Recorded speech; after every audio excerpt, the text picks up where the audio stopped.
fenomena desain grafis, katakanlah dalam apa proses katakanlah yang dimana masalah-masalah kontemplasi itu ternyata juga tidak muncul di dalam karya itu sudah dipersoalkan juga sebenarnya. Barangkali saya dengan kawan kebetulan dari disiplin grafis, jadi kita juga menghadapi hal yang sama, bagaimana kita berkontemplasi, menunggu waktu dulu untuk dicetak, menunggu ini, menunggu. Tapi ketika melakukannya mungkin prosedurnya yang lama itu berbeda kalau kita berkontemplasi dengan melukis misalnya. Melukis kan langsung cek, ini dan bikin di sini, dulu besok, kalau kita habis nggak jadi, besok dicetak gagal. Jadi ada greget yang mungkin proses ini ya nggak tahu kita itu apa, tapi saya kira masalah kontemplasi dan emosi ini memang masalah yang sangat personal. Beberapa karya ternyata berbelas iman justru tidak mau sibuk dengan masalah-masalah yang seperti itu, tidak mau sibuk dengan ketidakterdugaan yang terjadi di atas katakanlah ekspresi itu. Justru dia ingin tahu yang sesuatu yang lebih gampang, lebih mudah. Jadi itu juga melibatkan, karena masalah yang dipersoalkan bukan masalah emosi semata, tapi persoalan estetik, dan emosi itu juga banyak macam-macamnya. Jadi percaya ada emosi yang seperti ini, ada emosi seperti ini, macam-macam. Ada pelukis yang suka justru tenang, terus waktunya lama, terus garisnya itu stabil sekali. Ada seniman atau pelukis kalau ini berhubungan dengan itu kontemplasi, ingin kalau garisnya tipis tua. Nah ini greget masing-masing memang berbeda, tapi saya kira ini konsekuensi dari setiap perkembangan dari media apapun ya. Kalau kita membuat patung dengan cetak, dengan patung yang langsung dipaham itu akan berbeda emosinya, dan itu mungkin yang bagian yang di kekayaan seperti ini yang kemudian digali, dan dalam yang pengetahuan juga itu menyumbang banyak perhatian terhadap berbagai persoalan emosi atau persoalan kontemplasi yang ternyata tidak seperti yang kita duga. Itu menyumbang banyak di dalam psikologi, apa saja segala macam. Tapi contoh terakhir yang pernah saya kasih tadi itu juga menarik kan, bahwa ternyata dia tidak proses teknologi itu yang dia inginkan. Justru sebaliknya, dia kembali lagi ke konvensional.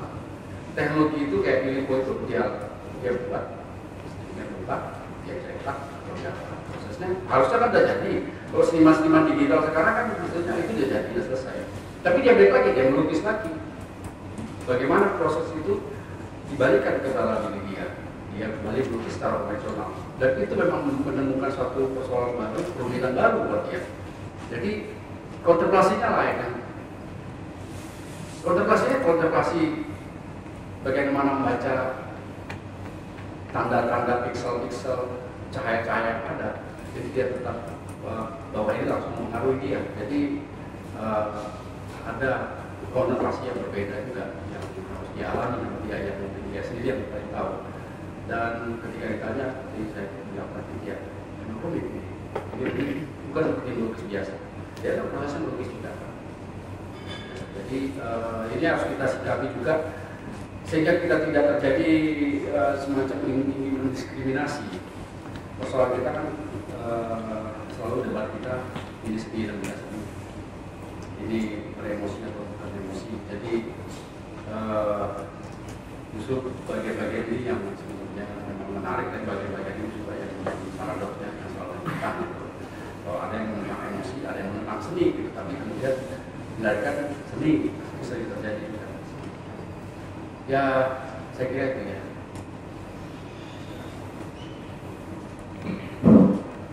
Baik, saya tawarkan pada bagian yang kedua, pada masih dulu tadi 3 orang. Silakan. 2 ya. Oke, mereka bisa dimulai dari Bapak yang ya, makasih. Saya ingin bertanya Pak, ini jadi identitasnya dulu. oh ya, nama saya Sri Wiratma dari beda.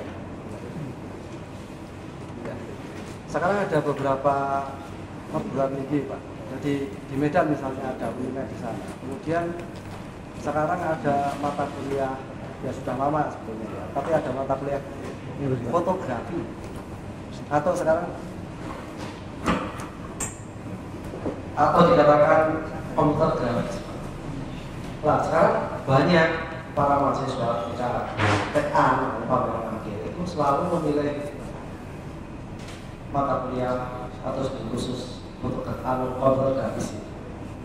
Dan kemudian di sana masih selalu dipertanyakan apakah ini gimana. Sekarang kecenderungannya orang lebih pengen menggunakan media yang elektronik kemudian sudah cepat. Kemudian yang lain mulai ditinggal, kayak misalnya karena kalau misalnya di UNIMED kita masih ikip ya, sifatnya masih kependidikan. Jadi ada konsentrasi yang lain itu ditinggalkan. Kayak lukis kayak ini ditinggalkan. Semua kok fotografi. Dan itu dikerjakan dengan cepat. Itu masih diperbicarakan, bahkan kadang diperjualkan tentang itu seni yang terbuka. Mungkin sama dengan Pak Setiawan yang katakan tadi, masalah kajian komputer kemudian skripsinya aja harus pakai komputer sekian dan lain sebagainya. Yang ingin saya tanyakan, bagaimana menurut pendapat Pak Setiawan dan Pak Chandra yang kita nanti? Terima kasih. Saya satu dari Bandar Lampung. Saya mau nanya ke Pak Chandra nih, tapi mungkin nanti secara praktis juga ke Pak Setiawan kalau sempat memberikan pandangannya. Apa yang disampaikan Pak Chandra barusan terakhir itu bahwa persoalan seni dan bukan seni memang sering kita bicarakan, dan saya juga sekarang justru ingin membicarakan itu Pak. Persoalannya adalah bahwa kenapa sih sebenarnya banyak pembicara di bidang seni itu takut mengatakan itu bukan seni atau ini seni gitu. Kadang-kadang selalu diakhiri dengan sesuatu yang ngambang gitu. Sehingga akhirnya audiens ini juga bingung gitu loh. Sebenarnya seperti dulu kita katakanlah, kita tahu ada Imam Dipo misalkan ya, dengan pada masa itu dengan berguling-guling itu juga banyak yang mengecap itu sebagai bukan karya seni tapi sensasional gitu. Hanya emosi gitu.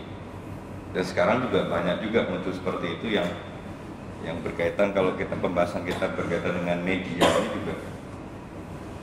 Media itu kecenderungan ya, kalau saya mungkin ya, entah mungkin karena saya penganut konvensional mungkin ya. Sementara itu tidak dilandasi dengan kontemplasi, memang kalau itu memang persoalan kejujuran dari senimannya, itu dilakukan hanya untuk memudahkan proses, menggampangkan untuk tampil misalkan, supaya bisa tampil dan supaya wah. Ya di situ berarti sudah ada indikasi dia sensasi. Mungkin niatan untuk berseninya sudah agak sedikit berkurang atau bahkan tidak ada sama sekali.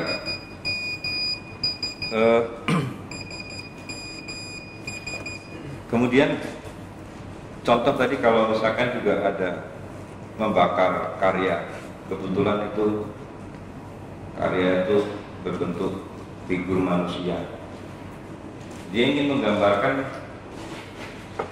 betapa sakitnya orang disiksa atau mengalami sebuah musibah.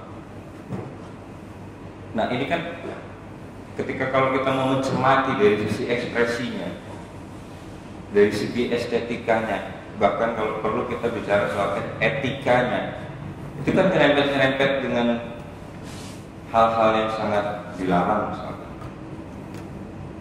Bagaimana kalau misalkan sebuah definisi itu harus bisa dibolak-balik, artinya ketika definisi itu diterapkan kepada suatu persoalan, tapi juga dia harus berlaku pada persoalan yang lain gitu.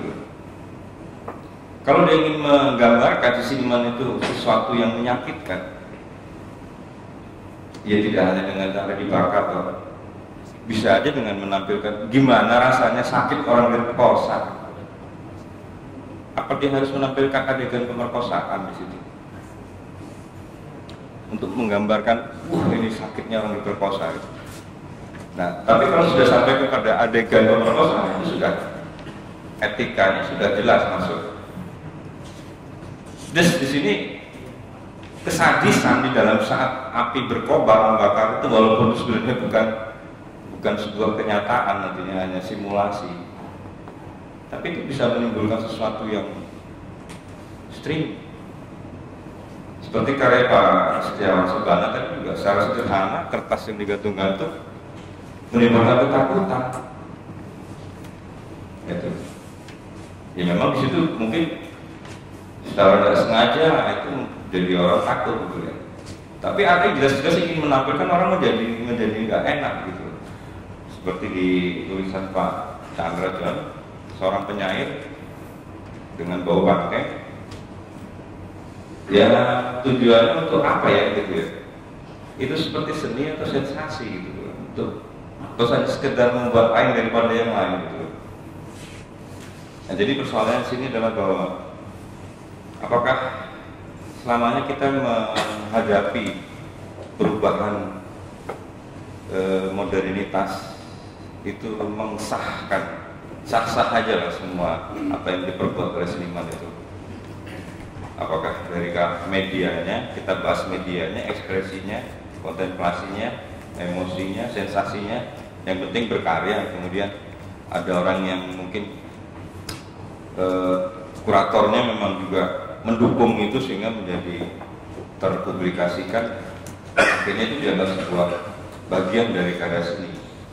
Padahal ketika dia terpublikasikan pun mungkin belum tentu itu sebagai bagian dari karya seni, karena sudah terpublikasikan gitu.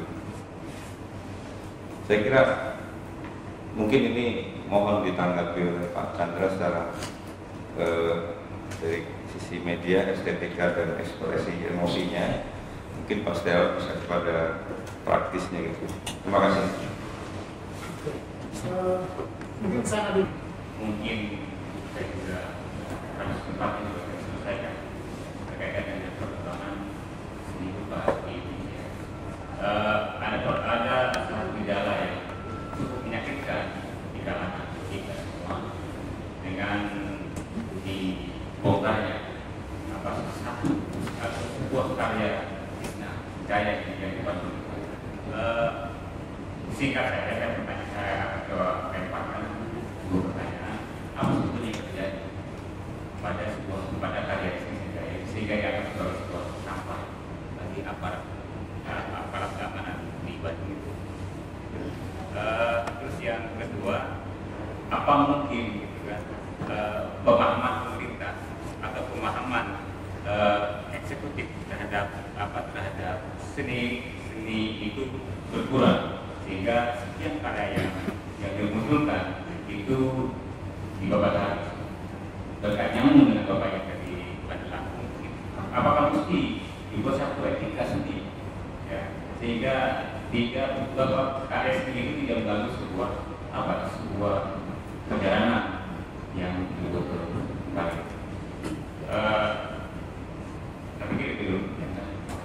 Saya kira ya bisa langsung ke sana karena ini saya Pemimpin dari Malang, Pak. malam. Ya. Saya salut sekali dengan Pak Sabana bahwa berproses kesenian itu sudah dilalui sangat panjang sekali sehingga yang terakhir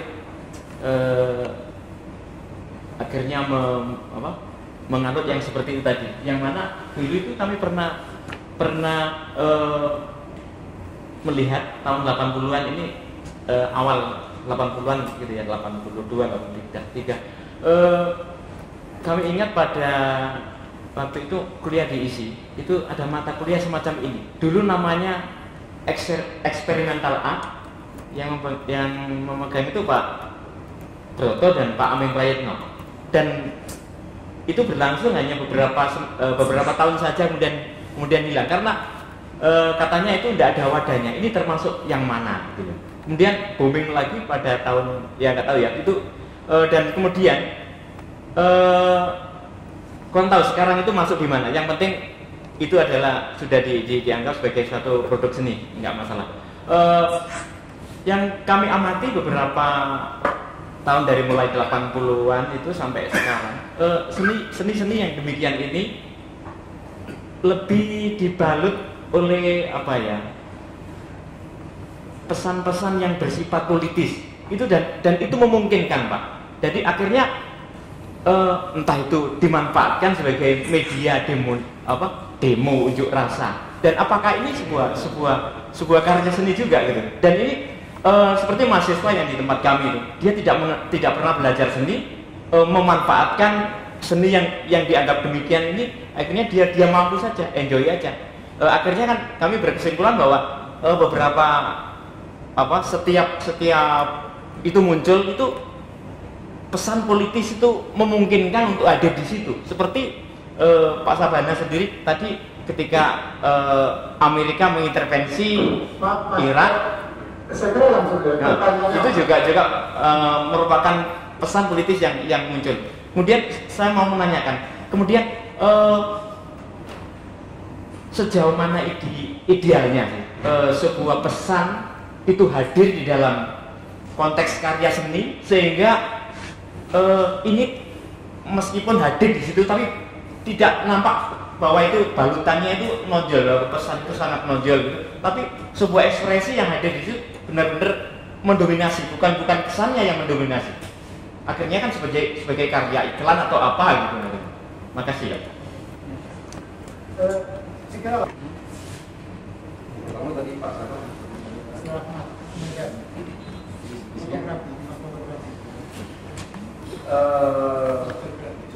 Pertanyaan Pak Sabana tadi fotografi itu apakah ya fotografi sudah bergejala di beberapa daerah ya? Ya sebenarnya sudah terjawab juga tadi pada jawaban pertama kepada Pak Dul tadi, Mas Dul. Sebenarnya itu juga sudah bagian dari, sama saja bagian dari perkembangan, dan boleh dong dicoba dengan komputer grafis. Dan sekarang juga sudah banyak kolektor-kolektor di fotografi saja sudah ada kolektornya.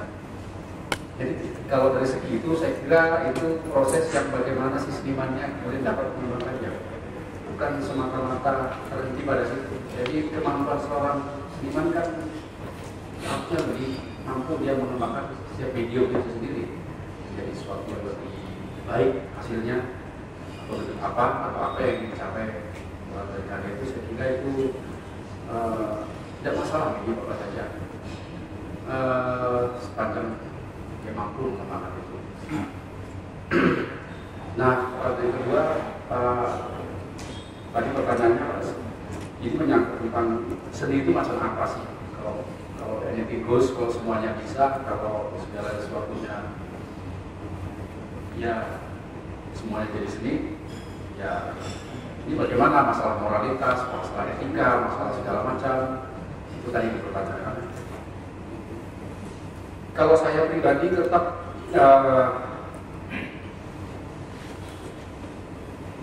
itu persoalan yang sedemikian, bahwa secara personal saya percaya ada etika yang terus berkembang.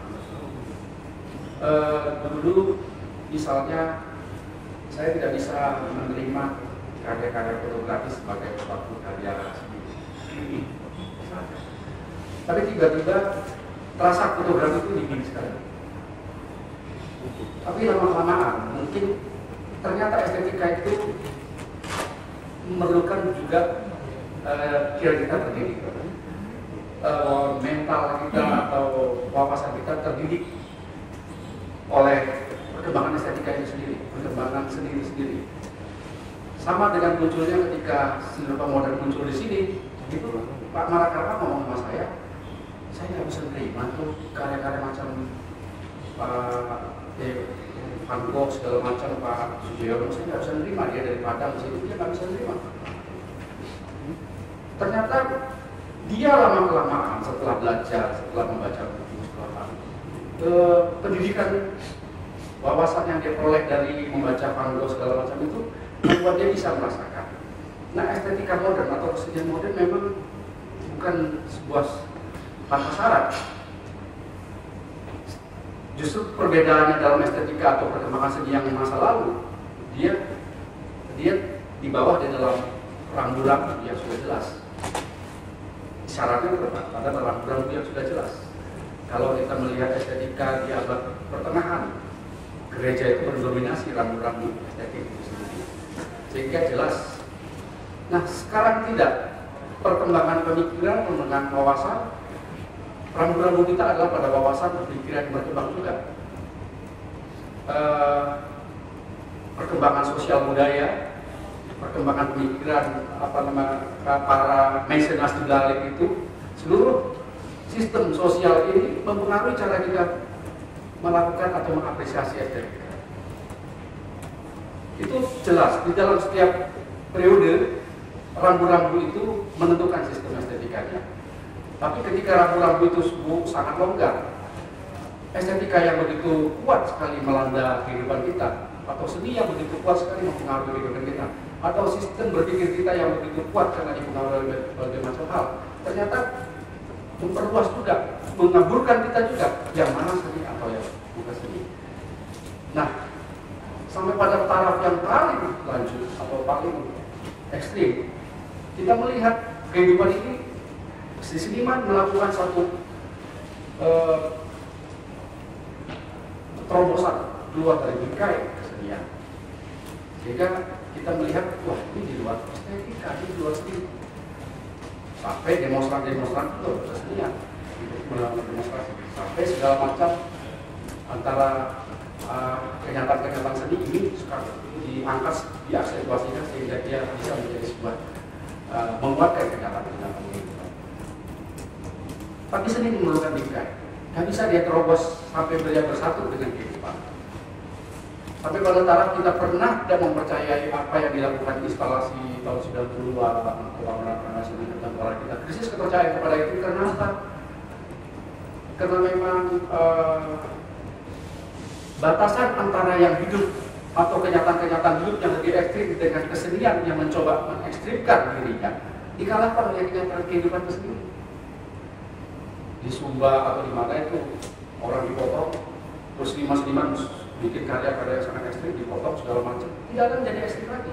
Tapi ini yang saya pikir harus ada batasannya. Tapi estetika berkembang, jadi kita nggak boleh juga melihat dengan sebelah mata atau menyempitkan pikiran. Nah, itu tadi, ketika estetika itu berubah, lama-kelamaan kita baru merasakan bahwa di situ jangan-jangan kita yang salah, jangan-jangan kita yang belum melakukan satu perluasan. Karena apa yang kita anggap ini baik, sekarang ini belum tentu baik di tempat lain. Atau katakanlah ini pengalaman satu masyarakat lokal ya, yang menyediakan satu foto. Nah, seharusnya foto itu bisa sebagai gambar kan bisa dibaca. Di Zulu itu misalnya foto dalam satu masyarakat tertentu itu tidak bisa dibaca. Itu kan aneh juga. Jadi kalau foto kan foto jadi potret, kemudian Zulu lihat dia kan bisa menjadi sebagai refleksi dari diri dia. Jadi ada satu masyarakat di mana memang tidak terbiasa dengan pengalaman visual, tidak pernah mungkin kaca juga tidak ada, sehingga tidak bisa mengalami hal-hal yang sifatnya visual. Begitu juga dengan perkembangan estetika sekarang. Perubahan-perubahan estetik itu tentunya harus dibarengi juga dengan perubahan wawasan kita. Jadi sistem sosialnya segala macam mungkin ya harus kita selami juga. Ya sekarang sulit ya. Bagaimana menentukan seperti apa seni itu, bagaimana seni itu kita lihat di mall-mall aja luar biasanya lebih dari pameran-pameran di Siloka sekarang. Kalau kita pergi ke di LA itu ada yang namanya Museum Lilin, itu luar biasa sekali. Di situ disebut bukan seni, tapi tiruan seni. Tapi luar biasa kalau Anda melihat Lasapor di sana, itu belum tentu Lasapor yang asli. Itu adalah tiruan yang asli. Dan dia bikin sebagaimana suasana Lasapor itu dibikin, bagaimana Leonardo disimulasi, bagaimana bunyi-bunyian Korea itu disimulasi sehingga Anda merasakan suatu masa silamnya. Merasakan betul-betul ketika itu Leonardo membuat kesalahan. Nah itu sebuah tiruan yang mereka menyebutnya tidak seni. Nah kita batasan seni dan tugas seni aja udah makin kabur ketika kemajuan teknologi itu semakin tinggi. Kita nggak bisa lagi mengklaim, wah ini bukan seni. Karena ini adalah seniman itu harus ada di galeri sana, sulit udah. Nah, makanya selalu ada kepercayaan senimannya, tergantung bagaimana kita menyikapinya, kita juga menjaganya. Banyak orang yang ingin yang bukan seni justru karena supaya dia yang berbeda. Tapi saya percaya moralitas apa segala macam itu saja harus ada. Jadi ragu-ragu saya nggak bisa melolosan itu saja. Oke, Awan masih mau menambahkan? Ya, saya kira mungkin kalau bisa kurang dari 5 menit ya. Sampai menit. Kalau saya ada semacam bukan rumus ya, tapi minimal buat saya adalah dari seni bukan seni itu. Tapi dalam konteks tadi kapan itu yang seni bukan seni, katanya ada teori ya, pengamat Amerika Susan K. Lehner itu mengatakan karya seni itu living form, jadi bentuk yang hidup gitu ya.